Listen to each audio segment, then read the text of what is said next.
Good evening, boys and girls. It's Mrs. Cutler here. I am trying my camera a little bit different way, so hopefully it doesn't fly off during the middle of our read aloud. We are on chapter 6, and we're continuing in Among the Imposters. All right, here we go. Chapter 6. Luke got by. It wasn't really that hard, as long as he didn't let himself want anything. As long as he didn't linger in the bathroom or the halls, or as long as he sat down promptly when he entered a classroom, as long as he didn't try to eat at the wrong table, nobody bothered him except Jackal Boy. And Jackal Boy's torture was bearable, even at its worst. The problem was, Luke couldn't always stop himself from wanting more.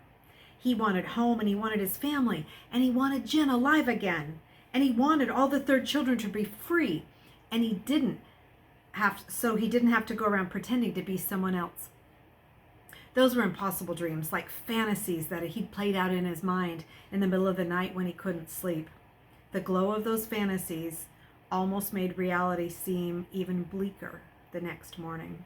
But everything else he wanted seemed impossible too. He wanted to be able to climb into bed each night without even having to look at Jackal Boy, without saying, "I am the dumbest licker alive," 100 times, and without doing a single push-up, a pull-up, a sit-up, or a toe touch. Once during a night session, he dared to mumble, "Leave me alone," to Jackal Boy. But when Luke looked up, Jackal Boy was laughing hysterically. "Did you say what I thought you said?" he sputtered between laughs. "Leave me alone?" "Oh, that's a good one, you stupid fawn roll. You gonna make me? Go ahead, make me." Jackal Boy had his fists up, and he had a taunting grin smeared across his face. Behind him, the other roommates gathered, and they were eager for the fight. Eager, it seemed, to help Jackal Boy pound every shred of courage out of Luke. Luke sized up the height and the weight difference between both of them, and never mind the rest of the boys. Nobody had to swing a single punch. Luke's courage had already gone. At least Jackal Boy tormented Luke only once a day. 3 times a day in the cavernous dining hall, Luke longed for food that tasted good. Mouthing bitter greens and mealy bread, he dreamed of Mother's stews, her biscuits, and her apple pies. He could remember the exact sound of her voice asking, "Wanna lick the bowl?" whenever she made a cake, and then the taste of the sweet batter. He could remember every detail. The one time that he and Jen made cookies together. They'd use special chips made of chocolate, and when the cookies were done and hot from the oven, the chips were melted and sweet on his tongue. He and Jen sat in the kitchen laughing and talking and eating cookie after cookie after cookie. That was one of the best visits he'd ever had with Jen, and one of the last. He tried to forget that, but he couldn't. He knew if he sat down in the Hendricks dining hall and someone put a whole plate full of Jen's cookies in front of him, they'd taste every bit as bitter as those greens. He wouldn't be able to eat a bite. And Mother's biscuits, flown in fresh, if that were possible, would crumble in his mouth just as the mealy bread. Nothing would taste good when he ate alone in the midst of hundreds of boys who didn't even know your name, who didn't even care. For Luke wanted a friend at Hendricks, too. Sometimes he forced himself to stop daydreaming and start paying attention to the other boys. He wasn't brave enough to speak to any of them, but he thought if he listened, then someday he couldn't tell the boys apart. Maybe it had something to do with being in hiding all of those years. He wasn't blind. I mean, he could tell that some of them had different colored hair. They had slightly different colored skin. Some were taller, some were shorter, and some were fatter, some were thinner, and some of them were older, even like Luke's brothers. Others were a few years younger than Luke himself, but Luke could never quite fix any of them in his mind.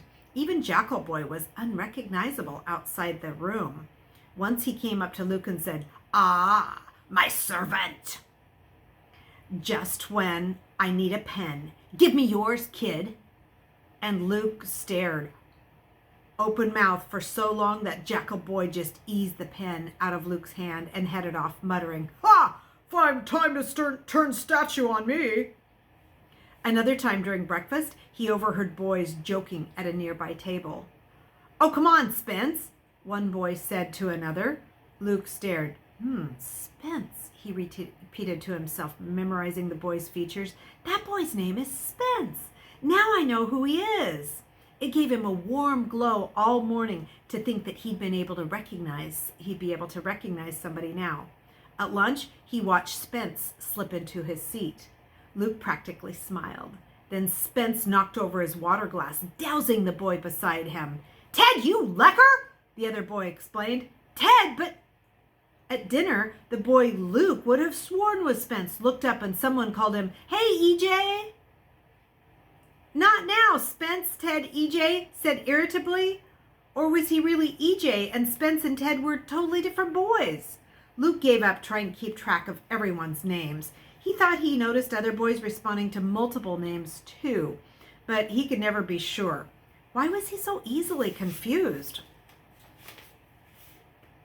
It was like the halls of the school, which always seemed to double back on themselves. From one day to the next, Luke could rarely find his way to the same classroom twice. It didn't matter that he was never sure which class he was supposed to be sitting in, and he'd never really be able to be in the right place anyhow. The teachers didn't seem to notice Luke or anyone else. They'd occasionally point to a boy and declare, "Two demerits!" But they'd almost never called anyone by name. Luke wondered about sneaking up into his room during class time and reading the note from Jen's dad, since nobody cared there anyway. But the hall monitors guarded the stairs too. They guarded everything. So Luke reflected gloomily. The note that could save him was doomed to turn to lint in his pocket. And Luke was doomed to endlessly wander the halls of Hendrix, unnoticed, unknowing, unknown. In bed that night, Luke took to having imaginary conversations with his family, with Jen's dad. His part was all apologies. "I'm sorry, Mr. Talbot. You risked your life to get me a fake ID, and I wasn't worth it."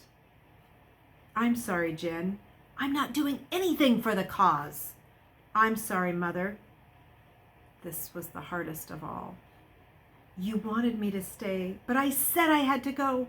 I said I was going to make a difference in the world, but I can't. I wanted to make sure that there was enough food for everyone in the world, so third children could be legal again.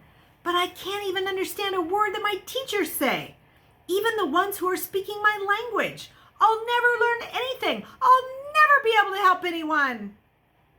"I'm sorry, Mother. I should have never left you. I wish..." But Luke wished for so much, he couldn't go on.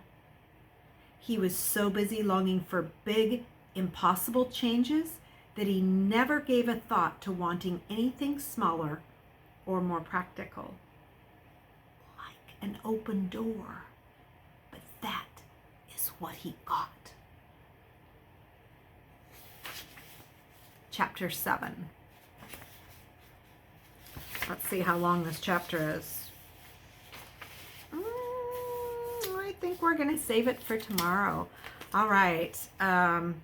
So, among the imposters, make sure you continue to keep listening. We're only about a quarter of the way through this book, and I'm telling you, it gets really interesting. And I feel kind of bad for Luke. He doesn't have any friends, and I'm sure he feels pretty lonely. Can you imagine being in his situation and missing his parents and all that kind of thing? So tomorrow morning we have another classroom meeting, and I'm excited to see you. So make sure you get on Google Meets. I'll have the link up on Class Dojo, and join me tomorrow morning. Tomorrow's a special day. It's going to be my birthday, so we're going to have a good time in our classroom meeting today, and I look forward to seeing you tomorrow morning. Good night, guys.